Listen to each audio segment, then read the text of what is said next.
ખરેખર ભગવાન મળે છે, ભગવાન હંમેશા ભાવથી રાજી થાય છે.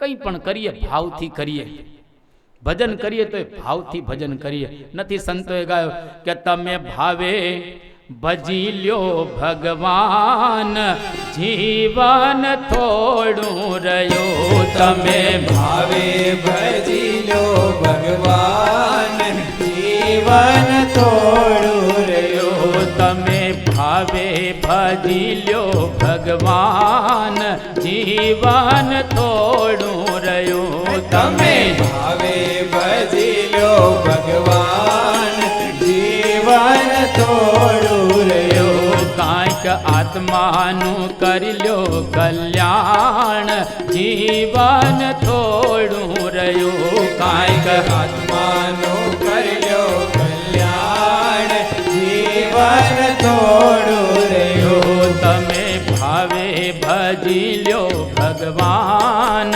જીવન થોડું રહ્યું. તમે ભાવે ભજી લો ભગવાન, જીવન થોડું રહ્યું.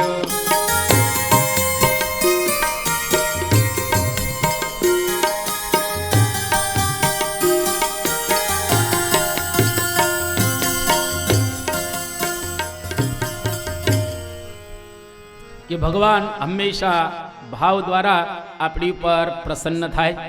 અહીંયા આગળ સુદામાના ચરિત્રની સમાપ્તિ કરી અને હવે કુરુક્ષેત્રમાં યુદ્ધના મેદાનની અંદર ગોપીઓ, નંદ બાબા, યશોદા મૈયા એ ભગવાનના દર્શને આવે છે અને ત્યાં આગળ ભગવાન દરેકને દર્શન દાન આપે છે. અને ત્યાં ને ત્યાં કુરુક્ષેત્રના મેદાનની અંદર ગોપીઓએ પોતાના પ્રાણ છોડ્યા. ત્યાર પછી વસુદેવજીનો યજ્ઞોત્સવ થાય છે અને કુરુક્ષેત્રમાં ઋષિઓ જે ભગવાનના દર્શન માટે આવ્યા હતા એ બધા જ આ નિહાળી અને કૃષ્ણ એમના પ્રત્યે આ બોલી રહેલા છે કે ઋષિઓ, આપ બધા દર્શન આપવા માટે અહીંયા આગળ પધારેલા છો, તો નહિયમ મયાની તીર્થાની ન દેવા મૃચ્છિલા મયા તે પુનંતી ઉરુ કાલેન દર્શનાત એવ સાધવ. તમારા દર્શન દ્વારા મુક્તિ પ્રાપ્ત થાય. બધા ઋષિઓને ભગવાન આ પ્રમાણે કહી રહેલા છે. અને ભગવાને બહુ સુંદર એક વાત કરી કે યસ્યાત્મ બુદ્ધિ ગુણપે ત્રિધાતુ કે સ્વધિ કરત્રાદિષુ ભૌમ ઇજ્યધિ યત તીર્થ બુદ્ધિ સલીલે ન કરહિ ચિત જનેષુ અભિગ્નેષુ સૈવ ગોખરઃ. 4 પ્રકારની બુદ્ધિ આપવામાં આવી છે, બતાવેલી છે. એક તો પહેલી બુદ્ધિ કે યસ્યાત્મ બુદ્ધિ ગુણપે ત્રિધાતુ કે આ 3 ધાતુમાંથી બનેલું વાત, પિત્ત ને કફ એ શરીર, એને વિશે આપણે આત્મબુદ્ધિ હોય છે. દરેકને પોતાની કાયાવાલી જ લાગે. કાય કસ્ય ન વલ્લભ. બીજી બુદ્ધિ સ્વધિ કલત્રાદિષુ, જે પત્નીઓ કે પુત્ર કે પરિવાર એના વિશે બધાને પોતાની બુદ્ધિ હોય.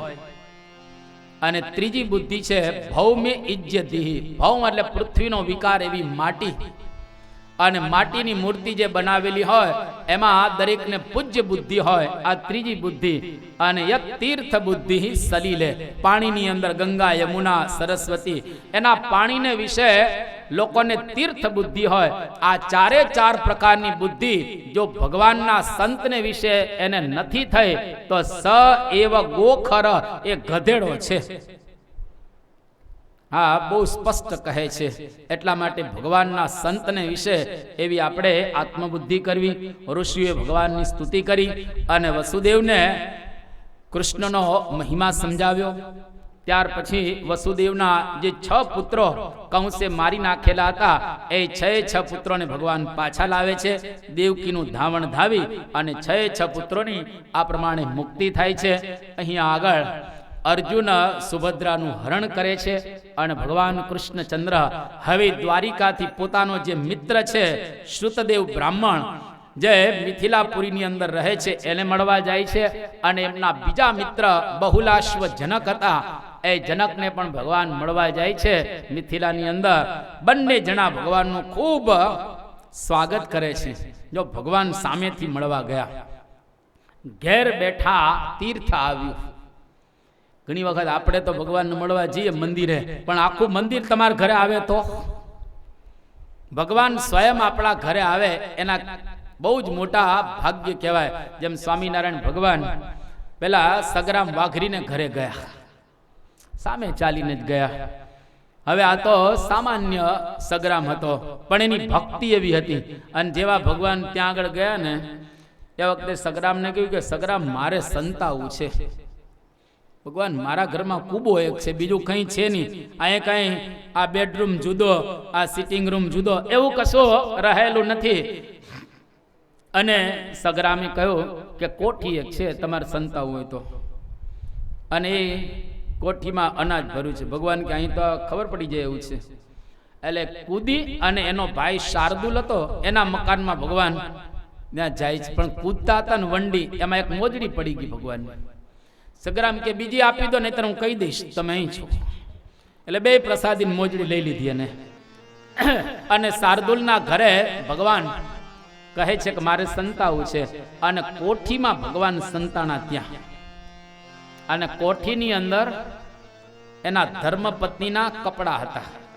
અને શાર્દુલના ધર્મપત્ની કહે છે કે હવે અમારે તો છે ને સવારમાં દાડીએ જવાનું હોય, માટે હવે અમે જઈએ છીએ, પણ ભગવાન કહેવાય તમે ઘરેથી નીકળો છો તો મારે તમારી સાથે આવી જવું છે.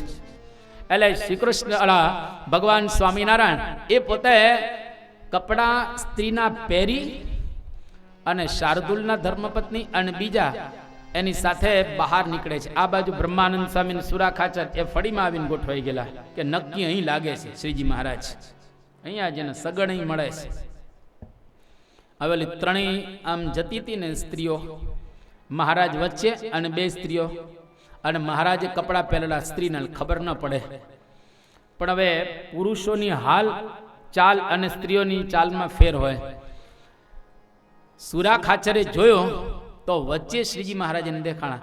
અને બ્રહ્માનંદ સ્વામીને કહે છે કે બ્રહ્માનંદ સ્વામી, વચ્ચે જે સ્ત્રી હાલે છે ને એની ચાલ ભાયડા છાપ લાગે છે. પુરુષ હાલતો હોય એવી એની ચાલ લાગે છે કે આ સ્ત્રીની ચાલ બરાબર લાગતી નથી. અને એ વખતે બ્રહ્માનંદ સ્વામી મહારાજને ઉદ્દેશી અને એક ભજન બનાવે છે કે વાતલડી રો ને વાતલડી, વાલા પૂછો એક વાતલડી. એ વાતલડી રો ને રાતલડી, વાલા પૂછો એક વાતલડી. એ વાતલડી રો ને રાતલડી, વાલા પૂછો એક વાતલડી. હે વાતલડી રો ને રાતલડી, વાલા પૂછો એક વાતલડી. આ પ્રમાણે બ્રહ્માનંદ સ્વામી એક ભજન બનાવ્યો. અને મહારાજ એકદમ ત્યાં આગળ પછી પકડાઈ જાય છે અને પાછા ગઢડાની અંદર આવે છે. તો સગરામ વાઘરીના ઘરે શ્રીજી મહારાજ સામેથી ગયા. એમ ભગવાન કૃષ્ણચંદ્ર આજે બહુલાશ્વજનક અને શ્રુતદેવ બ્રાહ્મણને ઘરે સામે ચાલીને ગયા. હરિજનને ઘેર બેઠા તીર્થ. સંતોએ બહુ સરસ ગાયો કે હરિજનને ઘેર બેઠા તીરથ, નિત્ય ગોવિંદ ગુણ ગાવે રે. હરિજનને ઘેર બેઠા તીરથ, નિત્ય ગોવિંદ ગુણ ગાવે રે. હરિજનને ઘેર બેઠા તીરથ, નિત્ય ગોવિંદ ગુણ ગાવે રે. હરિજનને ઘેર બેઠા તીરથ, નિત્ય ગોવિંદ ગુણ ગાવે રે. 68 તીરથ સંત સભામાં, 68 તીરથ સંત સભામાં, 68 તીરથ સંત સભામાં, 68 તીરથ સંત સભામાં, અણતેડા નિત્ય આવે રે. અણતેડા નિત્ય આવે રે. હરિજનને ઘેર બેઠા તીરથ, તીરથ નિત્ય ગોવિંદ ગુણ ગાવે રે. હરિજનને ઘેર બેઠા તીરથ નિત્ય ગોવિંદ ગુણ ગાવે. કે ભગવાન પોતાના ભક્તોને ઘરે સ્વયં ચાલીને જાય છે, અને જેને ઘરે ભગવાન સ્વયં ચાલીને જાય એના બહુ જ મોટા ભાગ્ય કહેવાય. બહુલાશ્વ જનક અને શ્રુતદેવ ભગવાનને મળી અને એની સાથે ઘણો વાર્તાલાપ કરે છે. ભગવાન બંને ની સાથે ખૂબ સારી રીતે બેઠા અને ઘણી બધી જ્ઞાન ચર્ચાઓ પણ ભગવાને કરી. આ બહુલાશ્વ જનક એટલે શુકદેવજીના ગુરુ, અને પેલા જે જનક હતા એ શિરધ્વજ રાજા સીતાજીના પિતાશ્રી, અને વચ્ચે આખા 2 યુગ પસાર થાય છે, એટલે એની પેઢી બહુ લાંબી.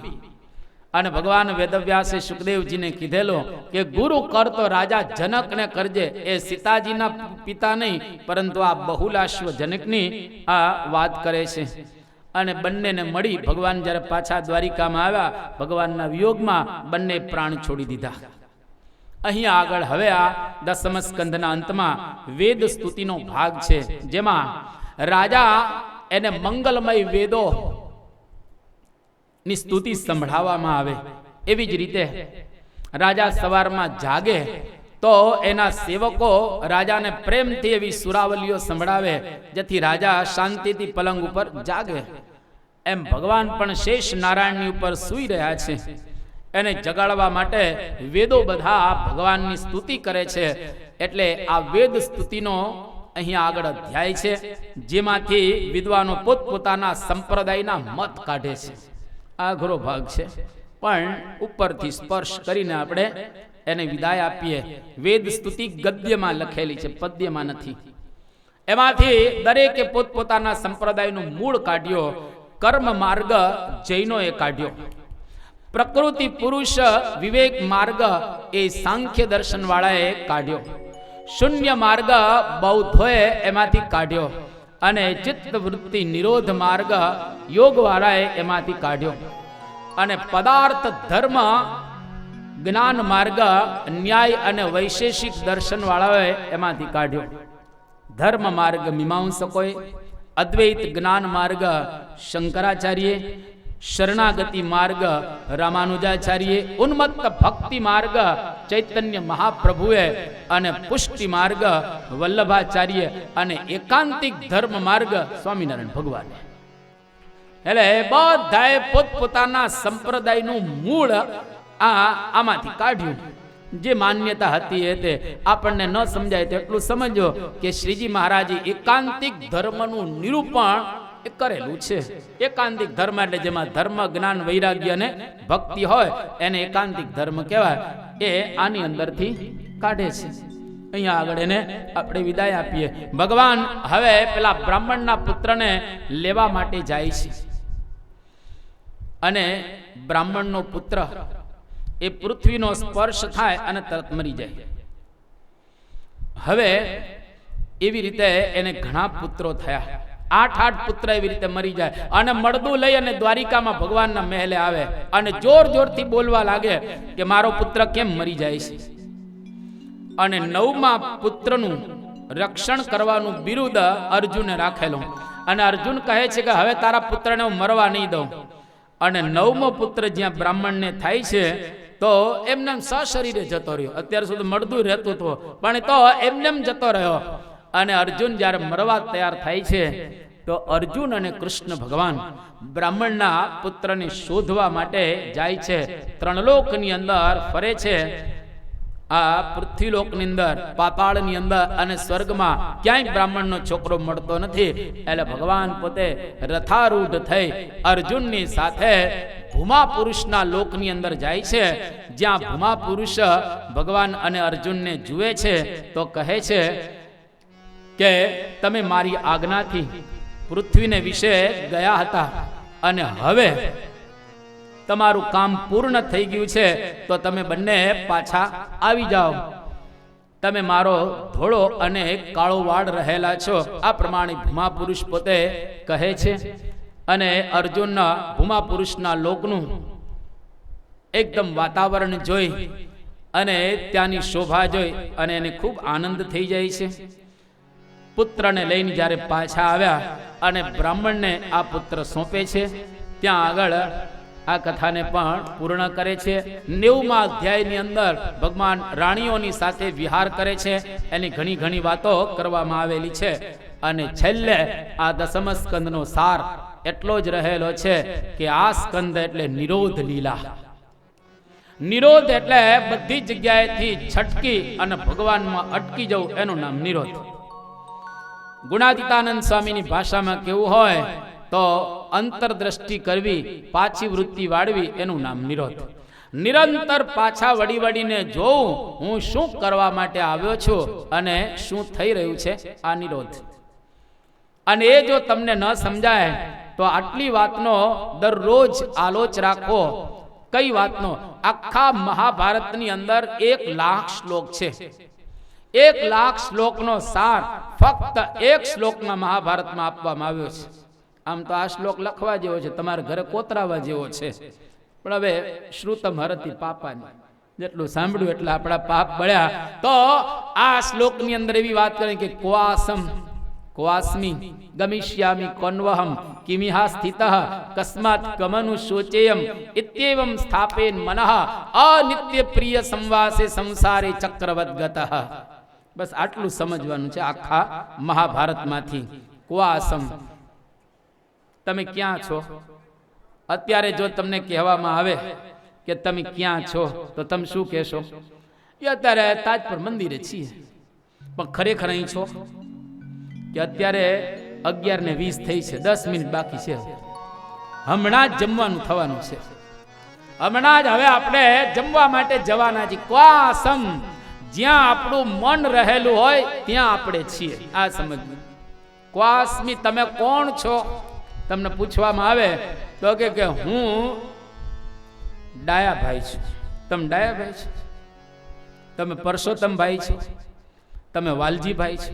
તમે કોણ છો? વાલજી કોણ આમાં? અને પરસોત્તમ કોણ? દાસ કોણ? આ તો શરીર છે. ખરેખર આપણે આત્મા રહેલા છીએ. તમે જો માણસ જ્યારે મરી જાય ને ત્યારે એનું નામ ઠામ બધું ભૂલાઈ જાય. ધારો કે કોઈનો હાથ કપાય, ભગવાનની દયાથી ન કપાય, પણ કદાચ કોકનો હાથ આમ તેમ કપાઈ જાય તો એ હાથ કપાય તો એ આપણે એને દાસ જ કહીએ છીએ. એને કાંઈ હાથ કપાઈ ગયેલો હોય તો એને કાંઈ આપણે બીજું કહેતા નથી. શરીરના બધા જ અવયવો સાબુદ હોય પણ અંદરથી આત્મા નીકળી જાય પછી એને લોકો શું કે આ દાસનું ડેડ શરીર બોડી છે એવું નથી બોલતા. ડેડ બોડી પતી ગયું, ડેડ બોડી પતી ગયું, આ મળદું છે એમ જ બોલે છે બધા. એનો મતલબ કે આપણે જે હતા એ શરીરમાંથી વિદાય લઈને ગયા. ક્વાસ્મી, તું કોણ છે? હું આત્મા છું. ગમિષ્યામી કોન્વહમ, ક્યાં જશો તમે? તો કે જેવી પારાયણ પૂરી થશે ને ઘરે જશું અમે પ્રસાદ લઈને. ખરેખર ઘરે જવાનું. આપણું ઘર સાચું કયું? કયું સાચું ઘર છે? ઘર તો કેટલાય આપણે બદલા છે, પણ એક ઘર એવું જે ઘરે ગયા પછી ક્યારે પાછું આવવાનું ન હોય એ સાચું ઘર કહેવાય. એટલે શાસ્ત્રોમાં કહ્યો કે યદ ગત્વા ન નિવર્તન્તે તદ ધામ પરમ મમ. જ્યાં ગયા પછી કોઈ દિવસ પાછું આવવાનું ન હોય એ આપણું ધામ રહેલું છે. જે ધામને પામીને પ્રાણી પાછું પડવાનું નથી રહે. આવું જે અક્ષરધામ એ આપણું સાચું ઘર રહેલું છે, ત્યાં જ જવાનું છે આપણે. અને કસ્માત, શા માટે અહીંયા આગળ આવ્યો છે? તો કે પારણ સાંભળવા આવ્યો. પારણ સાંભળવા આપણે આવ્યા છીએ. વાસ્તવિક દ્રષ્ટિએ ગયા જન્મની અંદર આપણે મોક્ષ નથી કરેલો, વાસના હતી એટલા માટે આપણે અહીંયા આગળ આવ્યા છીએ. બાકી જો ગયા જન્મે મોક્ષ થઈ ગયો હોત તો આવવાની ક્યાંય જરૂરિયાત અહીંયા આગળ રહેત નહીં. એટલે ગયા જન્મે મોક્ષ નથી થયો એટલે આ જન્મે આવ્યા. અને આ જન્મે મોક્ષ નહીં થાય તો ભાભામાંથી પાછા બાબા બનવું પડશે. સ્વામી અને નારાયણ, અક્ષર ને પુરુષોત્તમ, સ્વામી તે ગુણાતીત સ્વામી અક્ષર. આ બાળ મંડળમાં શરૂ કરવાનું. જો બાબા નહીં સમજે અને બાબા થવાનું, બાબો નહીં સમજે બાબો થઈને તો પછી આ ચક્કર ચાલુ રહેવાનું છે. એટલે સમજવું પડશે. અને છેલ્લે કહે છે કે ઇત્યેવમ સ્થાપેન મનઃ અનિત્ય પ્રિય સંવાસે સંસારે ચક્રવદ ગતઃ, કે આ સંસાર અનિત્ય છે, આમાં કોઈ સ્થિર રહ્યા નથી. બધા જ વિદાય લઈ અને જઈ રહ્યા છે, કારણ કે આપણી ઉપર કાળના નગારા વાગી રહ્યા છે. કાળ પકડી રહેવાનો એ છે, નક્કી છે. અને એ નગારા આપણને સંભળાવા જોઈએ. અને એ નગારા જો આપણને સંભળાય તો ખરેખર આપણે જાગૃત થઈએ અને અંતરદ્રષ્ટિ કરીએ. એટલો જ આ સ્કંધનો સાર રહેલો છે. એટલે અંદર જોયા રાખું. અંદર જો આપણે જોશું તો ભગવાનને પ્રાપ્ત કરી શકીશું. અહીંયા આગળ આ સ્કંધની આપણે સમાપ્તિ કરીએ છીએ. બપોર પછી 11 અને 12 બે સ્કંધની કથા આપણે ટૂંકમાં સાંભળીશું. બપોર પછી પરમ પૂજ્ય ડૉક્ટર સ્વામી પણ પધારવાના છે. આપણને એમનો પણ દિવ્ય લાભ પ્રાપ્ત થવાનો છે. અહીંયા આગળ આપણે પારાયણને પૂર્ણ કરીએ છીએ. 2 મિનિટ ધૂન બોલાશે અને ત્યાર પછી આગળની જાહેરાતો આપણે સાંભળીશું. સ્વામી નારાયણ નારાયણ નારાયણ, સ્વામી નારાયણ નારાયણ નારાયણ, સ્વામી નારાયણ નારાયણ નારાયણ, સ્વામી નારાયણ નારાયણ નારાયણ, સ્વામી નારાયણ સ્વામી નારાયણ, સ્વામી નારાયણ સ્વામી નારાયણ, સ્વામી નારાયણ સ્વામી નારાયણ, સ્વામી નારાયણ સ્વામી નારાયણ, સ્વામી નારાયણ નારાયણ નારાયણ, સ્વામી નારાયણ નારાયણ નારાયણ, સ્વામી નારાયણ નારાયણ નારાયણ, સ્વામી નારાયણ નારાયણ નારાયણ, સ્વામી નારાયણ નારાયણ નારાયણ, સ્વામી નારાયણ નારાયણ નારાયણ. શ્રી સ્વામિનારાયણ ભગવાનની જય. અક્ષર પુરુષોત્તમ મહારાજની જય. કૃષ્ણ કનૈયા લાલ કી જય. પ્રમુખ સ્વામી મહારાજની. શ્રીમદ ભાગવત સપ્તાહના આ જ્ઞાન ભાગીરથી ગંગાની અંદર આજે 10મ સ્કંદની અંદર ભગવાન કૃષ્ણચંદ્ર અને પોતાના સેવક સુદામાની ખૂબ જ સુંદર આખ્યાન પૂજ્ય પ્રભુચરણ સ્વામી કર્યું. શ્રીજી મહારાજ પણ કાર્યના 6ઠ્ઠા વચનમાં વાત કરતાં કહ્યું છે કે અમે મારા ભક્તો માટે પોતાનો દેહ કૃષ્ણાર્પણ કર્યો છે. તો આપણા બહુ જ મોટા ભાગ્ય છે કે આપણા પ્રશ્ન માટે, આપણા પ્રશ્નના સમાધાન માટે પરમ પૂજ્ય સ્વામી બાપા પોતે ઘરોઘર અને ગામડે ગામડે વિચરણ કરી આપણા યોગ અને ક્ષેમનું વહન કરે છે. આવી સુંદર કથા વાર્તા પૂજ્ય પ્રભુચરણ સ્વામી આપણને સંભળાવી એ બદલ આપણે તેમના ખૂબ આભારી છીએ, તેમના ઋણી છીએ. આજે ખાસ આપણી પારાની અંદર ગઢડા મંદિરથી પૂજ્ય જનમંગલ સ્વામી તથા પૂજ્ય સનાતન સ્વામી પધાર્યા છે. સાથે ધંધુકા અને ધોલેરા ક્ષેત્રના સંનિર્દેશક પૂજ્ય હરિકીર્તન સ્વામી તથા પૂજ્ય મુનીશ્વર સ્વામી પધાર્યા છે. તો સત્સંગ મંડળ વતી તેમનું સ્વાગત કરીએ છીએ, તેમને આવકારીએ છીએ. પૂજ્ય સંતોએ વિનંતી કરીએ કે પોતે મંચ ઉપર પોતાનું સ્થાન ગ્રહણ કરે. પૂજ્ય સંતો અહીં પધાર્યા છે તો તેઓનું સ્વાગત પુષ્પહારથી કરીએ. તો જે હરિભક્તોનું નામ અત્રેથી બોલું તેઓ ઝડપથી મંચ ઉપર પધારશે. પૂજ્ય જનમંગલ સ્વામીનું પુષ્પહારથી સ્વાગત કરવા માટે પારણના મુખ્ય યજમાન શ્રી ડાયાભાઈ ધરમશિવાની નમ્ર વિનંતી કરું છું કે પૂજ્ય જનમંગલ સ્વામીને પુષ્પહાર પહેરાવશે.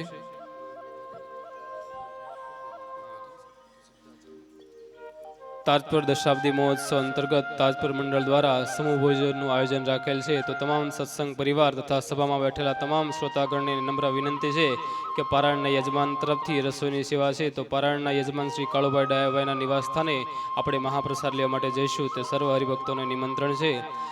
તાજપુર મંદિર દશાબ્દી મહોત્સવ અંતર્ગત આપણે સત્સંગ મંડળ દ્વારા આ સમૂહ ભોજનનું આયોજન રાખેલ છે.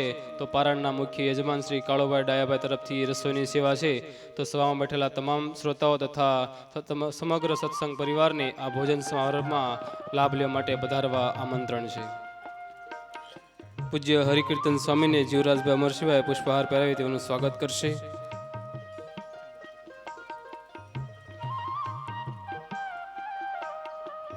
પૂજ્ય મુનિશિવા સ્વામીને વાલજીભાઈ હરજીભાઈ પુષ્પહાર પહેરાવી તેઓનું સ્વાગત કરશે. પૂજ્ય યોગમુનિ સ્વામીને માધવજીભાઈ ઝવેરભાઈ પુષ્પહાર પહેરાવી તેઓનું સ્વાગત કરશે.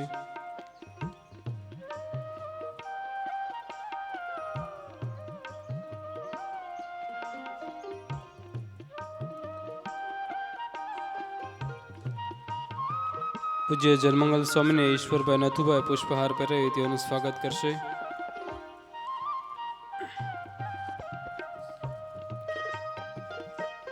સાંજે બરાબર 6 વાગે પૂજ્ય સદગુરુવર્ય સંત પૂજ્ય ડૉક્ટર સ્વામી આપણને કથા વાર્તા અને દર્શન દાન દેવા માટે પધારવાના છે. તો સાયં સભાની અંદર 6 થી પોણા 7 સુધી આપણને પૂજ્ય ડૉક્ટર સ્વામીનો કથા વાર્તા તથા દર્શનનો લાભ પ્રાપ્ત થશે. ખાસ તમામ કાર્યકરો પૂજ્ય ડૉક્ટર સ્વામીની આજ્ઞા છે કે તમામ કાર્યકરો સાંજની આ દર્શનદાનની સભામાં ઉપસ્થિત રહે તે નમ્ર વિનંતી છે. દશાબ્દી નિમિત્તે તુલસી તુલાની સેવાનું પણ આયોજન થયેલ છે. તો એક તુલસી પત્રની સેવા 1000 રૂપિયા રાખેલ છે અને આખી તુલસી તુલાની સેવા 51,000 રૂપિયા રાખેલ છે. તો જે હરિભક્તોને તુલસી તુલાની સેવા કરવાની ઈચ્છા હોય પૂજ્ય પરમ ભગવતી વીરજી પાસે પોતાના નામ નોંધાવે. ખાસ પારણ પૂર્ણાવતી નિમિત્તે પૂજ્ય ડૉક્ટર સ્વામી પધારવાના છે. તો જે હરિભક્તોને ધોત્યની ઓઢાડવાની સેવા કરવાની ઈચ્છા હોય તે પરમ ભગવતી વીરજી પાસે નામ નોંધાવે. પૂજ્ય ડૉક્ટર સ્વામી રાતની કથા વાર્તાની શુભ શરૂઆતની અંદર 8:30 થી 9:30 દરમિયાન 1 કલાક સુધી આપણને કથામૃત આશીર્વચનનો લાભ આપવા માટે પધારવાના છે. તો ડૉક્ટર સ્વામીનો પણ કથામૃતનો આપણે સૌ લાભ લઈએ. હવે પારણના પ્રથમ સંત્રની અંતમાં આપણે પારણ પૂર્ણાવતી શ્લોક અને વિદાય શ્લોક બોલી આપણે પારણની પૂર્ણાવતી કરીશું. ગુણાતીતમ ગુરો પ્રાપ્ય બ્રહ્મરૂપમ નિજાત્મનઃ વિભાવ્ય દાસ ભાવેન સ્વામિનારાયણં ભજે. શ્રીહરિં સાક્ષરં સર્વદેવેશ્વરં ભક્તિધર્માત્મજં દિવ્યરૂપં પરમ શાંતિદં મુક્તિદં કામદં કારણં સ્વામિનારાયણં નીલકંઠં ભજે શ્રીહરિં. પૂજ્ય સંતો આપણને